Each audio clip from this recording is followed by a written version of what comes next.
Doctor Mohammad Yunus গতকাল শপথ নিয়ে অন্তর্বর্তীকালীন সরকারের প্রধান উপদেষ্টা হিসেবে দায়িত্ব গ্রহণ করেছেন। রাষ্ট্রপতি মোহাম্মদ শাহাবুদ্দিন তাকে বঙ্গভবনের দরবার হলে শপথ বাক্য পাঠ করান। এরপর নতুন সরকারের ১৬ জন উপদেষ্টার নাম ঘোষণা করা হয়, যার মধ্যে ১৩ জন শপথ নেন। ঢাকার বাইরে থাকায় বাকি ৩ জন শপথ নিতে পারেননি। ডক্টর ইউনূস নিজে মন্ত্রিপরিষদ বিভাগ সহ ২৭টি গুরুত্বপূর্ণ মন্ত্রণালয়ের দায়িত্ব পালন করবেন।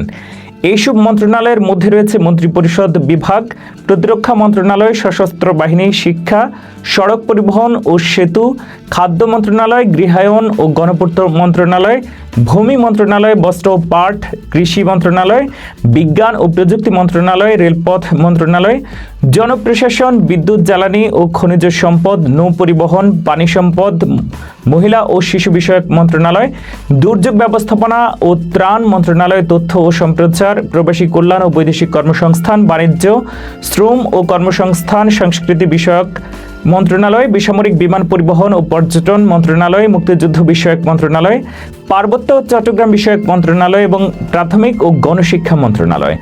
এছাড়াও অন্যান্য উপদেষ্টাদের মধ্যে সালেউদ্দিন আহমেদ অর্থ ও পরিকল্পনা মন্ত্রণালয়ের দায়িত্ব পেয়েছেন।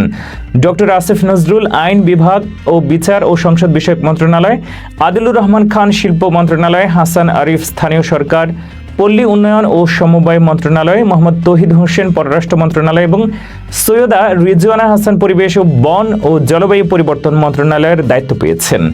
শারমিন এস মুর্শিদ সমাজ কল্যাণ মন্ত্রণালয়ের দায়িত্বে আছেন। ব্রিগেডিয়ার জেনারেল অফ ডক্টর এম শাখাওয়াত হোসেন স্বরাষ্ট্র মন্ত্রণালয়, ডক্টর আফম খালিদ হোসেন ধর্ম বিষয়ক মন্ত্রণালয়, ফরিদা আখতার মৎস্য ও প্রাণী সম্পদ মন্ত্রণালয় এবং নূরজাহান বেগম স্বাস্থ্য ও পরিবার কল্যাণ মন্ত্রণালয়ের দায়িত্ব পালন করবেন।